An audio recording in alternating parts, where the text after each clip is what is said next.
سیالکوٹ میں ہونے والا یہ المناک اور دردناک واقعہ جس نے مسلمانوں کے سر شرم سے جھکا دیے اور اسلام کا نام لینے والے یہ شدت پسند، یہ دہشت گرد،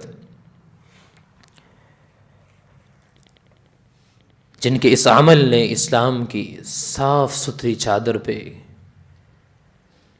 داغ لگایا ہے، یاد رکھیے ان کے اس عمل سے اسلام کا کوئی تعلق نہیں۔ اگر یہ ثابت بھی ہو جائے کہ وہ شخص محمد الرسول اللہ صلی اللہ علیہ وسلم کی توہین کرنے والا تھا، گستاخ تھا، تو یاد رکھیے پھر بھی اس کا معاملہ عوام ناس اپنے ہاتھ میں نہیں لے سکتی۔ آپ ایک ملک میں زندگی بسر کر رہے ہیں جہاں حکومت ہے، عدلیہ ہے، سکیورٹی کے ادارے ہیں، اور یہ حد کا نظام، یہ حدود کا نظام اللہ سبحانہ ہوا تعالی نے ریاست کے ذمے لگایا ہے۔ کون گستاخ ہے، کون واجب القتل ہے، کس کا خون حلال ہو چکا ہے، یہ فیصلہ عوام الناس نہیں کرے گی، یہ فیصلہ عدالت کرے گی، اور اس کو سزا دینا یہ حاکم وقت کا کام ہے۔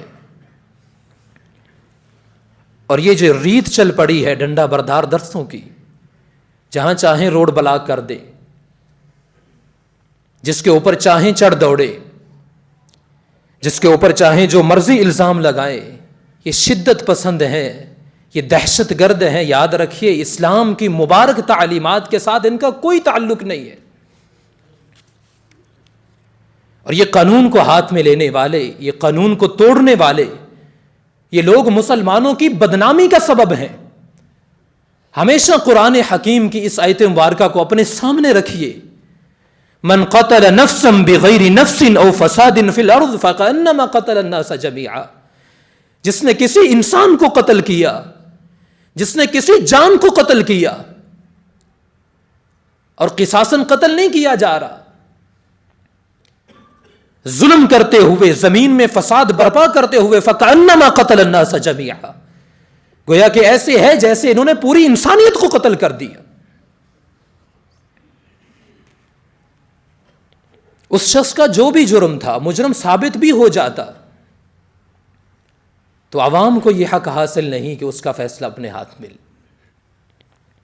اسلام میں یہ کسی کے لیے جائز نہیں کہ قانون کو ہاتھ میں لے، یہ اختیار اللہ نے جس کو دیا ہے دیا ہے، ریاست کے ذمے ہے کہ اس کا فیصلہ کرے۔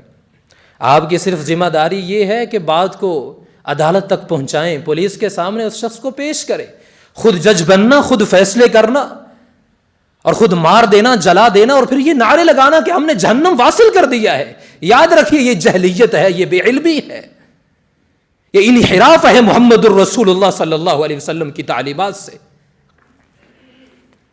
اور یاد رکھنا قیامت کے دن سب سے پہلے خون کی فائل کھلے گی۔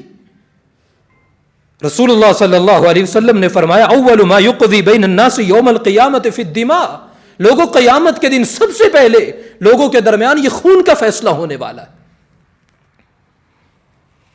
خطبہ حجۃ الوداع کے موقع پہ محمد الرسول اللہ صلی اللہ علیہ وسلم نے فرمایا تھا کہ تمہاری جان، تمہارا مال، تمہاری آبرو آپس میں ایک دوسرے کے لیے ایسے ہی حرمت رکھتی ہے کہ حرمت یومکم ھذا وفی شہرکم ھذا وفی بلدکم ھذا، جس طرح اس مہینے، اس شہر اور اس دن کی حرمت ہے۔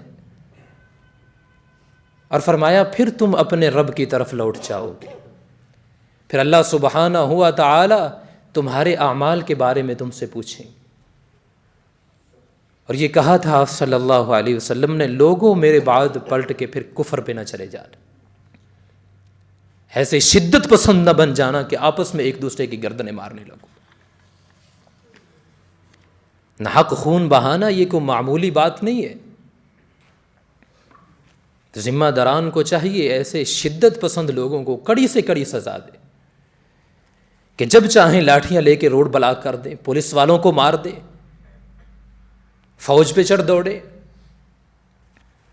یہ ایک دہشت گرد سوچ ہے جو معاشرے میں پروان چڑھ رہی. اللہ کے لیے عقل کے ناخن لو. ایسا کام کرو جس سے اسلام کا نام روشن ہو، ایسا کام نہ کرو جس سے اسلام بدنام ہو. اور یہ نعرہ لگانا کہ حرمت رسول پہ جان بھی قربان ہے، نہ قرآن کو پڑھا، نہ محمد الرسول اللہ صلی اللہ علیہ وسلم کے فرمان کو پڑھا، نہ قرآن کو ترجمے سے سیکھا، نہ آپ صلی اللہ علیہ وسلم کی سیرت کو سیکھا. خدا را دین کو سیکھیے، آپ صلی اللہ علیہ وسلم کی تعلیمات کو سیکھیے. رسول اللہ صلی اللہ علیہ وسلم نے ذمے کے بارے میں فرمایا تھا، اور ذمی وہ شخص ہے جو کسی مسلمان گورنمنٹ سے اجازت لے کے وہاں رہ رہا ہے، معاہدہ کر کے وہاں رہ رہا ہے. اب مسلمان ریاست کے ذمے ہے اس کی جان اور مال کی حفاظت. اللہ کے رسول صلی اللہ علیہ وسلم نے فرمایا تھا من قتل معاہدا لم یرح رائحۃ الجنہ. فرمایا جو کسی معاہد کو، کسی ذمی کو ظلم کرتے ہوئے قتل کر دیتا ہے، یہ شخص جنت کی خوشبو بھی نہیں پائے گا. جبکہ اللہ کے رسول نے فرمایا وَإِنَّ رِيحَهَا تُوجَدُ مِن مَّسِيرَةِ 40 عَامًا، 40 سال کی مسافت سے جنت کی خوشبو کو محسوس کیا جائے گا. سری لنکا سے آنے والا یہ شخص مسلمان گورنمنٹ سے اجازت لے کے یہاں رہ رہا تھا، قانون کے مطابق یہاں زندگی گزار رہا تھا. اور کسی ذمی کو قتل کر دینا، ایسے شخص کے اوپر اللہ سبحانہ و تعالی نے جنت کی خوشبو بھی حرام کر دی، جو کہ 40 سال کی مسافت سے آئے گی. وہ کرو جس سے دین کا نام روشن ہو، وہ کام نہ کرو جس سے اسلام بدنام ہو. اور امت مسلمہ پر تو پہلے ہی کفار چڑھے ہوئے ہیں، اور مسلمانوں کی ایسی حرکتوں سے اسلام مزید بدنام ہوگا. وہ لوگ جو اسلام قبول کرنا چاہتے ہیں، یہ تمہارا میڈیا ان کے سامنے اسلام کی یہ تصویر پیش کرے گا جو کہ حقیقی نہیں ہے. مجھے بتائیے وہ اسلام قبول کرنے والے مسلمانوں کی یہ حرکتیں دے کے اسلام قبول کریں گے؟ آئیں گے اسلام کی طرف؟